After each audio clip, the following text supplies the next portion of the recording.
Selamat sore Bapak Nur Irwansyah dan teman-teman sekalian.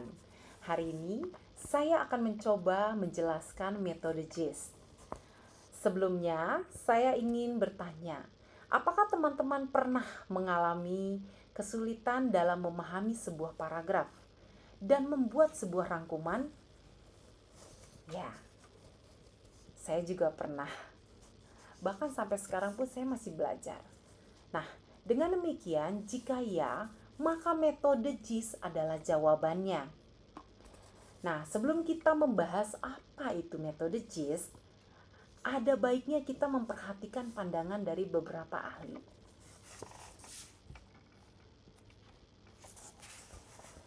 Nah, menurut Abidin, metode generating interaction between schemata and text merupakan sebuah alat pembelajaran yang efektif untuk membantu siswa menulis rangkuman. Nah, ada lagi pendapat dari Rosidan dan Kurniawati bahwa metode generating interaction between schemata and text merupakan metode yang bertujuan agar siswa memiliki kemampuan untuk memahami sebuah paragraf dan membuat sebuah rangkuman dari keseluruhan. Nah, kemudian yang terakhir dari Cunningham dalam Abidin mengatakan bahwa metode generating interaction between schemata and text merupakan metode yang memiliki keunggulan membimbing siswa menulis rangkuman dengan cara mengkaji dari setiap paragraf. Nah, setelah kita melihat pendapat-pendapat itu, maka dengan demikian kita dapat memahami apa itu metode JIS. Nah, metode JIS atau Generating Interaction Between Schemata and Text merupakan metode yang dilakukan dalam pembelajaran dengan membaca pemahaman materi pembelajaran dengan merangkum intisari dari teks bacaan yang sudah dibaca dengan menggunakan kata-kata sendiri. Nah, setelah kita tahu apa itu metode JIS, kita perlu tahu juga tujuannya. Nah, tujuan dari metode JIS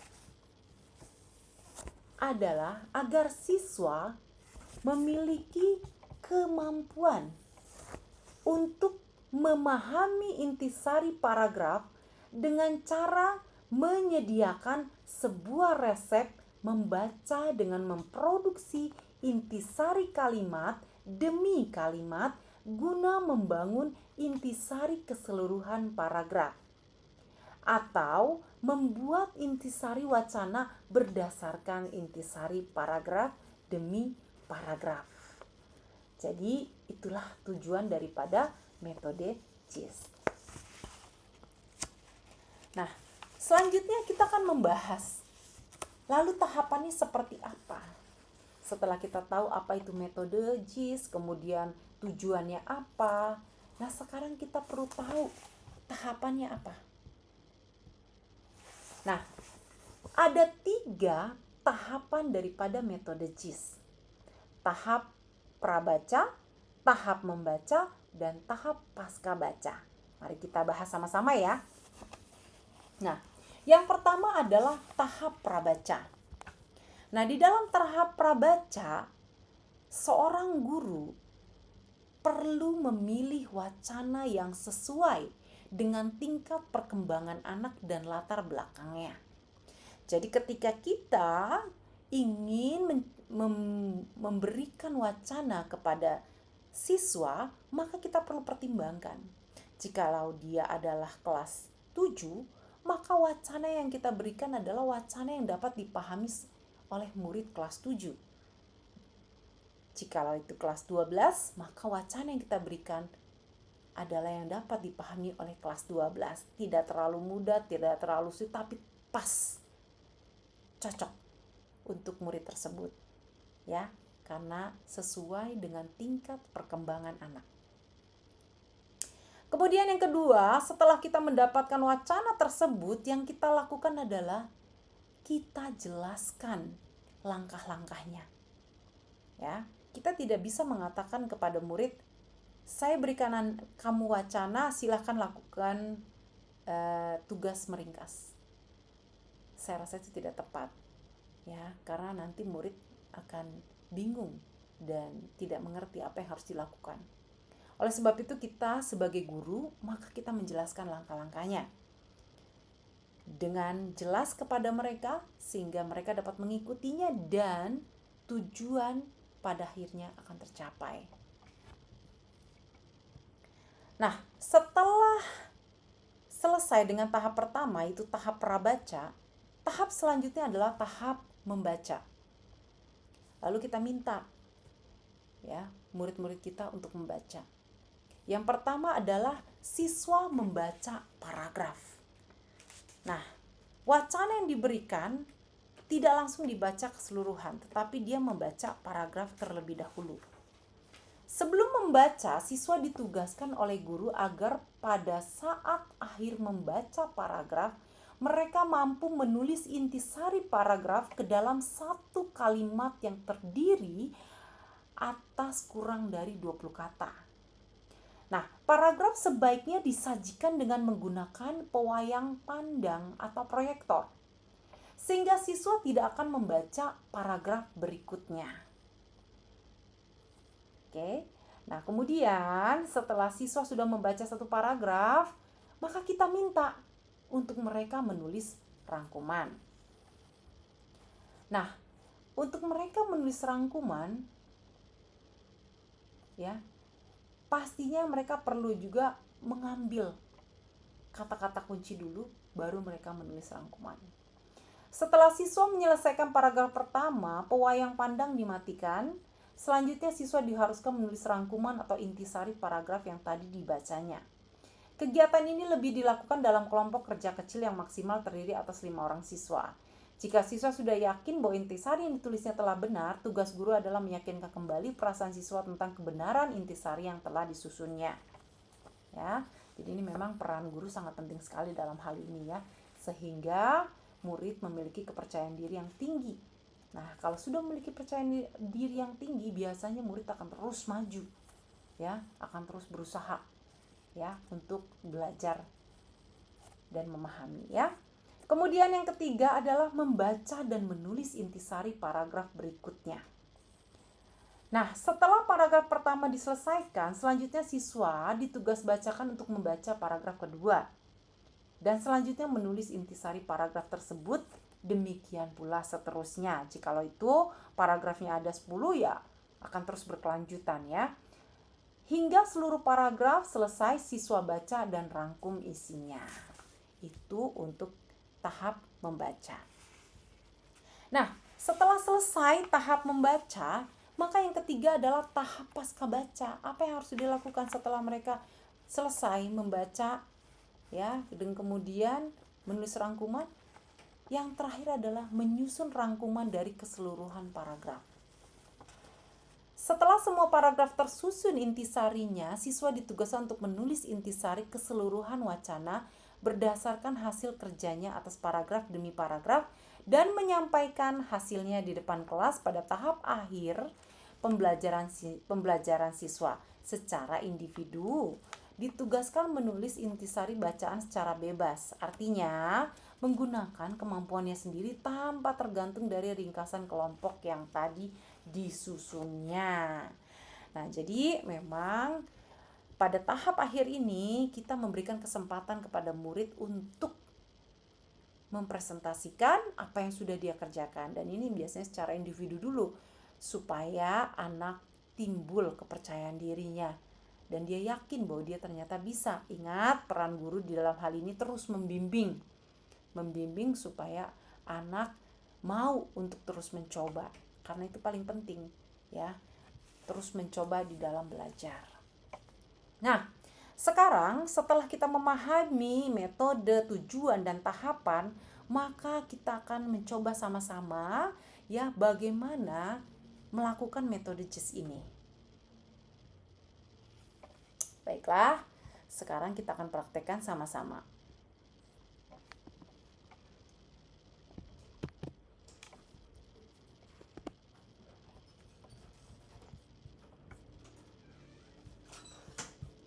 Nah, sekarang saya sudah menyiapkan satu buah teks.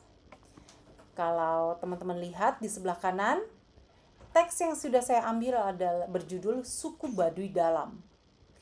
Di dalam suku Baduy Dalam ini ada banyak kalimat dan kemudian ada 3 paragraf, ya. Saya ambil 3 paragraf saja. Nah, kita akan membahasnya pelan-pelan supaya kita bisa memahami bagaimana metode JIS itu dapat diterapkan di dalam pembelajaran di dalam kelas, ya, dan dalam membaca. Oke, yang pertama adalah setelah kita menyiapkan teksnya, maka kita minta murid untuk membacanya. Jadi paragraf pertama dibaca dulu. Baik, saya akan bacakan. Suku Baduy Dalam. Kampung Cibeo, Cikartawana, dan Cikesik adalah 3 dusun yang terisolir dan dihuni oleh masyarakat adat Baduy Dalam. Sedangkan masyarakat Baduy luar tersebar di desa Kanekas, mengelilingi wilayah Baduy Dalam, mengawali kisah suku Baduy Dalam. Seorang pria lokal, Jaro Sami, menguraikan pakaian yang mereka kenakan sehari-hari. Baju berwarna putih, kain sarung hitam, dan ikat kepala putih. Sesekali, saat melakukan perjalanan ke Baduy luar atau keluar Baduy, baju putih berganti menjadi baju hitam. Itu amanah dari nenek moyang, itu wajib. Kami harus taat pada aturan. Begitu juga dengan rumah dan perabotan juga harus sama, ujarnya dengan bahasa dialek Sunda Banten. Nah, setelah kita selesai membaca paragraf, maka yang kita lakukan adalah mengambil kata-kata kunci. Di sini saya sudah menghitamkan, ya, kata-kata kunci tersebut saya pindahkan ke bagian sebelah kiri. Di sini ada kata Baduy Dalam, 3 dusun, baju, ya, baju, kemudian berganti, ya, sebentar ya. Nah, di sini baju.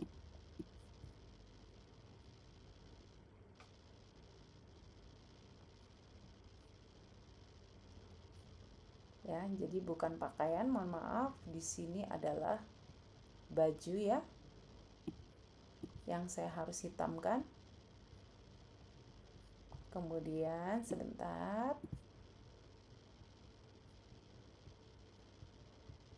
ya, baju, kemudian berganti, dan nenek moyang. Ada 5 yang sudah saya ambil kata kuncinya. Itu biasanya adalah kata-kata yang sering keluar, ya, yang sering disebutkan di dalam. Nah, kemudian saya membuat kalimat dari kata-kata tersebut, namun tetap berhubungan dengan teks yang sudah saya baca. Saya tidak perlu melihat ke teks tersebut, tetapi saya membuat kalimat sendiri. Suku Baduy Dalam tinggal di 3 dusun yang terisolir. Baju yang mereka kenakan akan berganti warna menjadi hitam ketika melakukan perjalanan ke Baduy luar. Itu adalah aturan dari nenek moyang dan mereka taat. Nah, jadi saya sudah selesai. 5 kata kunci itu sudah saya gunakan untuk menjadi kalimat. Nah, kemudian saya masuk ke dalam paragraf kedua.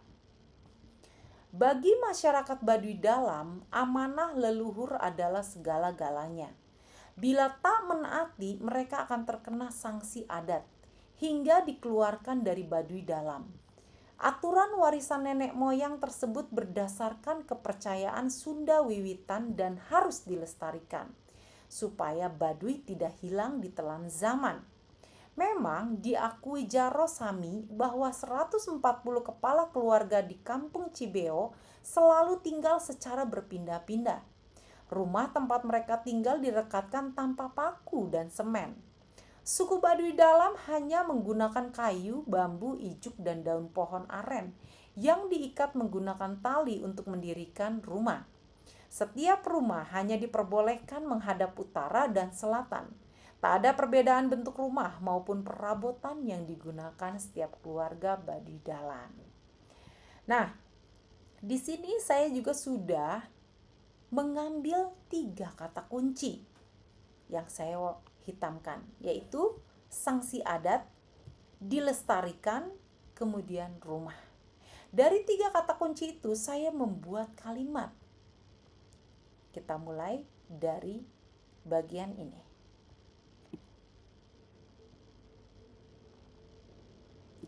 Jika mereka tidak menaatinya, maka akan ada sanksi adat.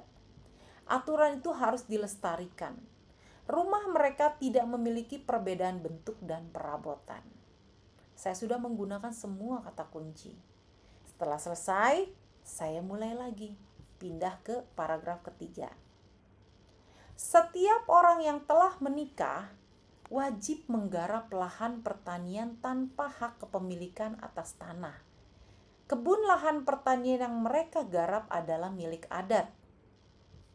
Tiap orang dewasa hanya diperbolehkan menggarap sesuai dengan kemampuan masing-masing. Keluarga Baduy Dalam lebih sering menetap di dangau atau tempat di mana orang berteduh waktu mereka bekerja di sawah atau ladang, sambil menjaga lahan pertanian mereka. Anak-anak mereka tidak boleh bersekolah formal dan hanya diharuskan belajar dari alam sambil turut orang tua ke ladang. Meskipun tak mengenyam pendidikan formal, anak-anak Baduy Dalam mendapatkan pelajaran secara turun-temurun, khususnya tentang adat istiadat warisan nenek moyang. Nah, saya sudah mengambil kata kunci di sini, menikah, milik adat, anak-anak. Ya, dalam hal ini menetap saya tidak ambil. Oke, jadi ada 3, menikah, milik adat, anak-anak. Nah, kemudian saya pindahkan kata-kata tersebut ke kata-kata JIS. Menikah, milik adat, anak-anak. Setelah itu, saya membuat kalimat. Bagi orang yang sudah menikah, wajib menggarap tanah pertanian milik adat. Anak-anak mereka tidak boleh bersekolah formal dan hanya belajar dari alam.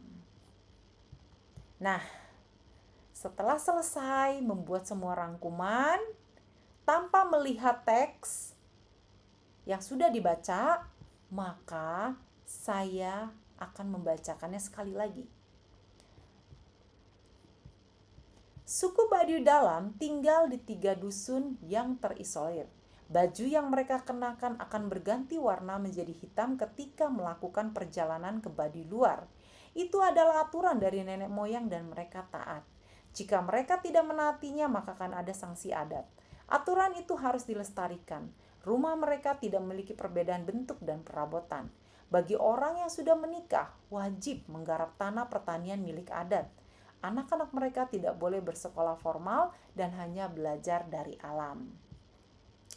Baiklah, setelah kita melakukan penerapan metode JIS bersama-sama, saya rasa ini sangat membantu kita juga di dalam merangkum atau memahami paragraf, ya, bahkan keseluruhan dari sebuah buku. Baiklah, dengan demikian kita sudah berada pada akhir daripada penjelasan metode JIS.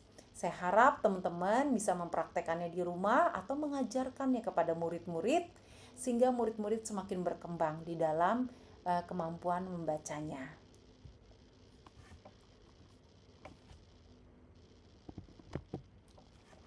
Nah, dengan demikian kesimpulannya adalah membaca merupakan keterampilan penting dalam mengembangkan kemampuan berbahasa seorang siswa. Metode membaca banyak ragamnya. Salah satunya metode JIS, Generating Interaction Between Schemata and Text. Metode ini dapat membuat pembaca memiliki kemampuan untuk memahami intisari paragraf yang sangat penting, yang akhirnya dapat memahami isi dari sebuah buku secara keseluruhan. Bahkan ketika diminta untuk membuat sebuah rangkuman dari keseluruhan isi bacaan, maka itu bukanlah hal yang sulit lagi. Demikian penjelasan metode JIS hari ini. Terima kasih dan selamat sore.